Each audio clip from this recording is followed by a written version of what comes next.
nga yung sinasabi ko sa'yo eh. Paggising ko, babae na naman ako. Baka naman may time limit. Sa gabi, lalaki ka, pero sa araw, babae ka ulit. Kaya nga, nakaka-bad trip na to. Bad vibes na to, pare ah. O siya, sige. Isipin ko muna. Bahala na. Oh! Dana. Si Kuya po. Wala eh. Nandiyan ba si Ma'am? Bobby mo? Wala po eh. Lagi naman po silang wala eh. Si Mami po, busy sa negosyo. Si Kuya naman po, palaging kasama yung girlfriend niya o kaya yung mga barkada niya. Ganun ba? Ano bang kailangan mo sa kanya? Magpapaturo po sana ako ng assignment eh. Ganun ba? O siya, halika. Sige, patingin nga.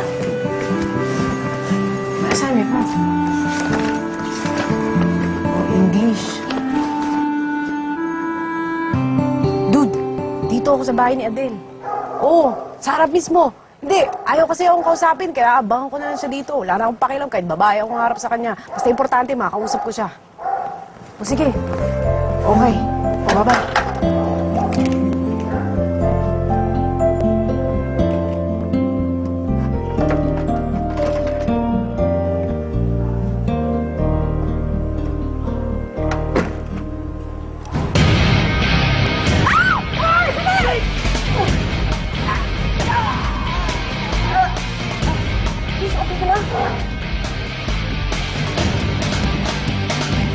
Hindi talaga dahil sa'yo.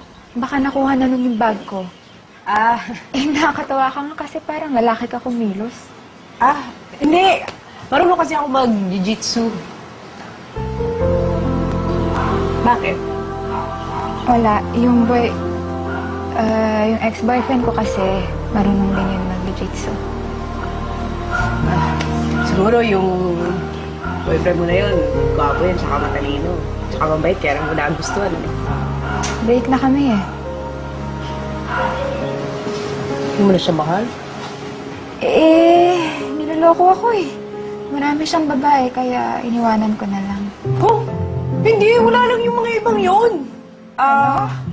Hindi. Ibig ko sabihin, yung iba mga babaeng yun, wala yun. Kasi, tinan mo naman, no, nasa yun ang lahat. Ba't ka pa yung papalit nun? Kaya, wala yun, tingin ko. Kaya nga, hindi dapat siya nakikipag-date sa iba dahil may girlfriend na siya. Ikaw nga yung girlfriend niya. Kaya yung iba, tingin ko, wala na yun sa kanya.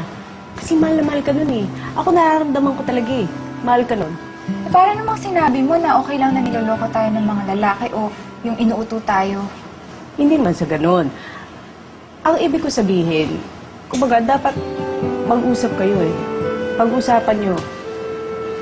Baka makuha sa pag-uusap. Alam mo, nakakatawa ka talaga. Parang lalaki kumilos. Ako? Hindi naman. Hindi naman sa ganun.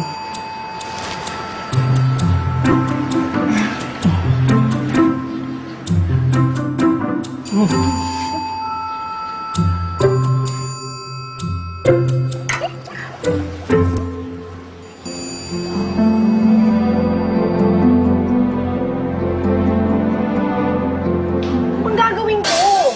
Alam mo, Adam, kaya ka pinaparusahan kasi babaero ka. Sinungaling. Ang dami mong pinapayak na babae. Siguro kung babalik ka lang, kung matuto ka na. Ano nga kailangan kong gawin? Mag-sorry ka sa lahat ng mga babae pinayak mo. Lahat sila? Sige. Ayaw mo bang bumalik sa dati? Ang hirap naman nun. Tsaka isa pa, parang inamin ko na rin na may kasalanan ako sa nangyari. Sige, ikaw, bahala ka. Gusto mo maging babae habang buhay.